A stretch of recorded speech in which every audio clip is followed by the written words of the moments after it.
I just realized I pushed the button. Like you do. That's cool, though. Anyway, I suppose I should start this show, even though the guest is not here yet. Check, check, check. Okay.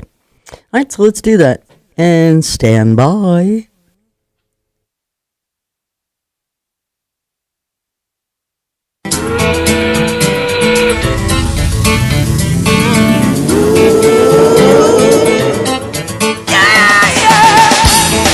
Live from the Connections Studio Suites, it's Connections. Connections is relationship radio. Hey, everybody, it's me, your favorite Melissa Fox. Hello. Connection Show is going to be a good one. Our guest should be here arriving anytime now. But just to give you an idea of what's going on, we're going to be talking with Dr. Joan Rosenberg. Now, as a young girl, she struggled with being terribly shy, like a lot of us did, sensitive.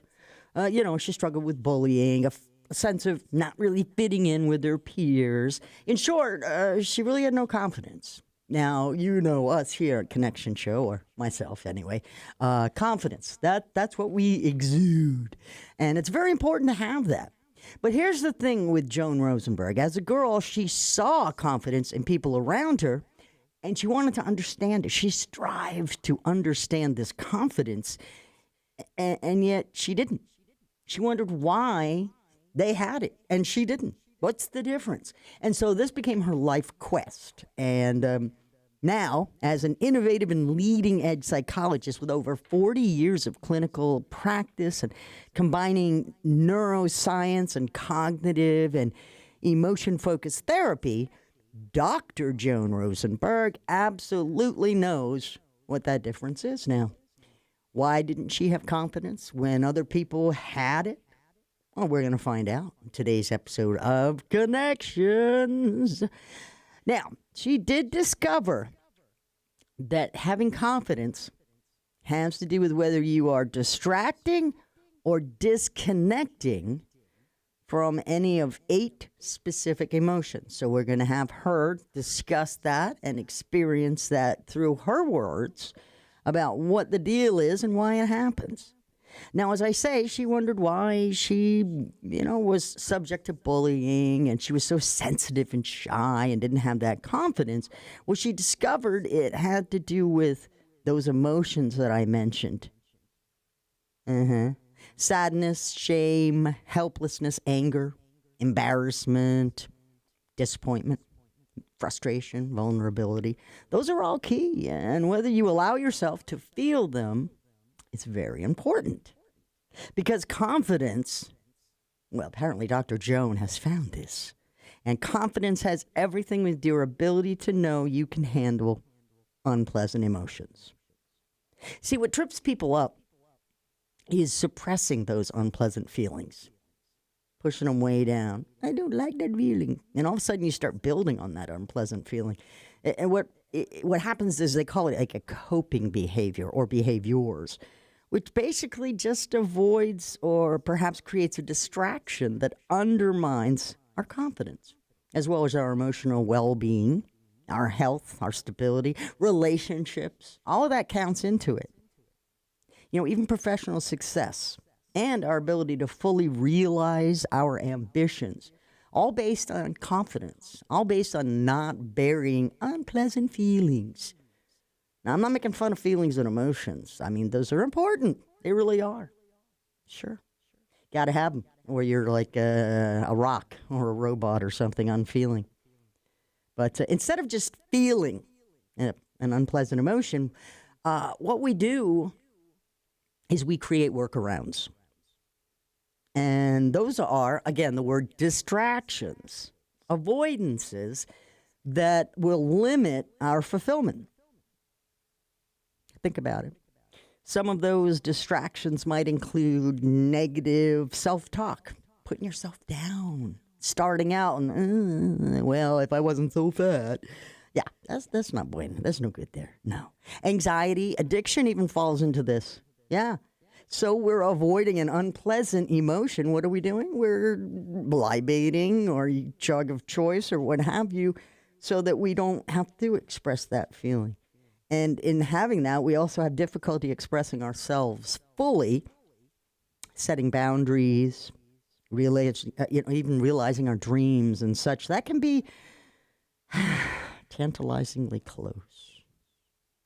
So Dr. Rosenberg's groundbreaking international bestseller is called 90 Seconds to a Life You Love. How to master your difficult feelings to cultivate lasting confidence, resilience, and authenticity. Now, most of you know my story, and if you don't, it's out there. Parents died when I was very early, at 12, and then at 18, I lost my mom, dad at 12. I had a younger brother and sister. Mom pretty much fell apart when I was 12 years old after my father passed away. Yeah, because she was totally reliant on him. Didn't even know how to drive a car until just a couple of years before he passed. Had no confidence. Just went from being someone's child to someone's wife and to eventually my mother. That was how she was known. No one wants to live a life like that. That's no bueno. It's not good. Because she had confidence. She should have been able to squash things that had happened, deal with unpleasant feelings, unpleasant circumstances that happened in her early life, but she never did. Instead, she let them dictate her present life. And unfortunately, then she passed away when she was just 38 years old. Rheumatic fever, by the way, something that we take care of nowadays easily. Heart valve, boop, and she was gone. But she really, really was coming into her own just before she passed away, which is she's starting to confidence, starting to build a life for herself, finally 6 years after my father had passed and after I finally left the nest and went off to college. Basically, I ran, leaving, goodbye, and kept going. It was just how it worked out. So anyway, but long and the short on this, Dr. Rosenberg is our guest today. And when she gets on the line, we're going to talk to her about her new book. We're going to understand and unravel the roadmap that she's offering for understanding and how to spot those 8 emotions, how to identify and overcome those distractions that we're talking about, how to release the anxiety. You have to do that. You can't hold on to all that. I mean, you saw how nonchalantly and almost it maybe came off as non-caring that I said, well, my dad died when I was 12 and, my mom passed when I was 18. Well, it's been 40 years almost since my mother passed away, okay? You see what I'm saying? And if I just broke down and cried about it every time I thought about it or mentioned it, then I really had not dealt with the emotions of that loss. Don't get me wrong, really. I miss my mom every day. I miss my dad, okay? But it's been a really long time, and I've had many, many years to process that, to grow from the loss, to try to fill the void if I felt it was necessary, etc. So that's just the way I look at it. Now, Dr. Rosenberg honed in on an approach that once she started peeling away the outer layers of her client's behavior, again, she's a great psychologist, 40 years, it's a psychologist or psychiatrist? No, psychologist. And she did 40 years in the chair with the clinical practice. There's a lot to learn every day. And when she figured out this approach, it always had to do with one of those 8 emotions that I mentioned. Yeah, that's kind of crazy, right? And I think you can up your confidence level. I think you'll be able to get yourself more resilient, become survive. That's the one thing people say to me all the time. Oh, Melissa, you're such a survivor. Well, yeah, I am. I have been, but I'm also just living life. And whatever God throws at me, I believe that's the way it should go. Let go, let God. And a lot of things have been questionable. Well, why don't you, are you sure you believe in God and your parents passed away before you were even out of the nest? Yeah, I do. I believe there was a plan, and I believe they were needed elsewhere for other work. Long and the short, I can't do anything about it. So being angry, raising my fist, not believing in a higher power or spiritual, it would only deter me and my growth. With that in mind, I'm going to push a button here. Ready? Here it goes. We're going to take a quick break. It's Connection Show, relationship radio with a twist. Let's see if I can find our guest. Dr. Joan Rosenberg. Up next, checking out her book, 90 Seconds to a Life You Love. It's Connection Show, relationship radio with a twist. Be right back.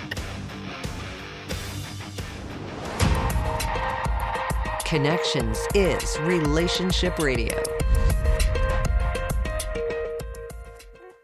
I gotta wonder if maybe I'm working on the wrong time frame again.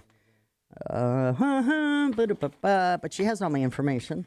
But sometimes we end up on the wrong side of the Eastern. Oh, we're out here in California. It happens. So let me see if I can do a quick thing here while we're still on here. See if I can get Dr. Joan. La la la. Nope, that's not it. Okay. So many emails, so much time. Anyway, I appreciate you all checking in and hanging out with us here. Let's see if we can figure this out. What happened here? Hannah. Okay. Nope. Okay. What did we do here? All right, that's not it. All right, I'm still looking. Where is my guest list and why is she not here? Well, and we're still recording. Nope. All right, so I guess I'm going to call this at the moment because I need Dr. Rosenberg to finish up the rest of this. So we'll be back. Hang on.